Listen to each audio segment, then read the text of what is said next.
देखो प्रकाश के परावर्तन में क्या होता है, उदाहरण के लिए एक दर्पण, दर्पण का मतलब होता है आईना। ये हो गया आपका दर्पण, ये हो गया आपका आईना। इसमें एक और कांच लगी होती है और दूसरे ओर यहाँ पर पॉलिश की जाती है।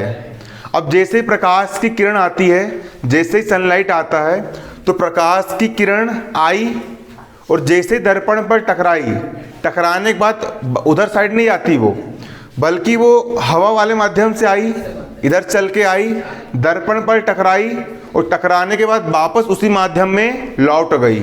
इस घटना को अपन क्या बोलते हैं, परावर्तन, रिफ्लेक्शन। प्रकाश का परावर्तन कहा जाता है। क्लियर? प्रकाश की किरण एक माध्यम से आती है और किसी दूसरे माध्यम के किसी बिंदु पर टकराती है और उसी माध्यम में वापस लौट जाती है। इस घटना को प्रकाश का परावर्तन कहते हैं। अब जो किरण यहाँ पर आती है उस किरण को आपतित किरण कहते हैं। जो किरण टकराने के बाद वापस लौट जाती है उस किरण को परावर्तित किरण कहते हैं। क्लियर? जो किरण आती है उसको आपतित किरण, जो किरण जाती है उसको परावर्तित किरण कहते हैं। और जिस बिंदु पर टकराती है इस बिंदु को आपतन बिंदु कहा जाता है। यह बिंदु क्या है आपका? आपतन बिंदु। इस बिंदु को आपतन बिंदु कहते हैं। और यहां पर Mn क्या है? दर्पण का तल है। और आपतन बिंदु पर जो अभिलंब होता है, अभिलंब का मतलब ये होता है कि इस बिंदु से अपन ने बिल्कुल एक सीधी रेखा खींच दी है तो उसको अपन बोलते हैं आपतन बिंदु पर अभिलंब। ये वाली रेखा इस रेखा पर क्या है? लंब है, इसीलिए यहां पर क्या? आपतन बिंदु पर अभिलंब। अब आपतित किरण, आपतित किरण और अभिलंब के बीच का जो कोण बनता है, आपतित किरण और अभिलंब के बीच का जो कोण बनता है उसे आपतन कोण कहते हैं। परावर्तित किरण और अभिलंब के बीच में जो कोण बनता है उसको परावर्तन कोण कहा जाता है। ऊपर वाली लाइन में एन के बदला एन कौन?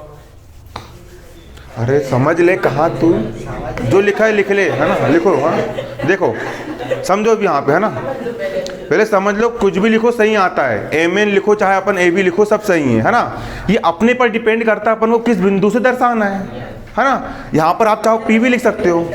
ये मैंने यहाँ पर ये मान लिया, मैंने यहाँ पर HW मान लिया, मतलब ये अपने ऊपर डिपेंड करता है कि अपन को यहाँ पर HW मानना है या फिर क्या मानना है। क्लियर? समझो अच्छे से, समझो बारीकी से। मैं क्या हो गया, क्या है दिक्कत? देखो आपतित किरण और अभिलंब के बीच में जो कोण बनता है उसको अपन क्या बोलते हैं? आपतन कोण कहते हैं। क्लियर? और परावर्तित किरण और अभिलंब के बीच में जो कोण बनता है उसको क्या कहा जाता है? परावर्तन कोण कहा जाता है ना? अब परावर्तन के दो नियम होते हैं।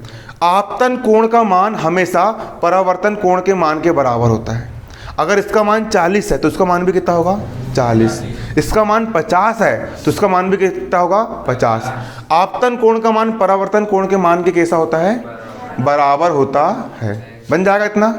अब आपतित किरण, परावर्तित किरण और आपतन बिंदु पर अभिलंब, ये सब कुछ एक ही तल पर होते हैं, इसी तल पर होंगे, है ना?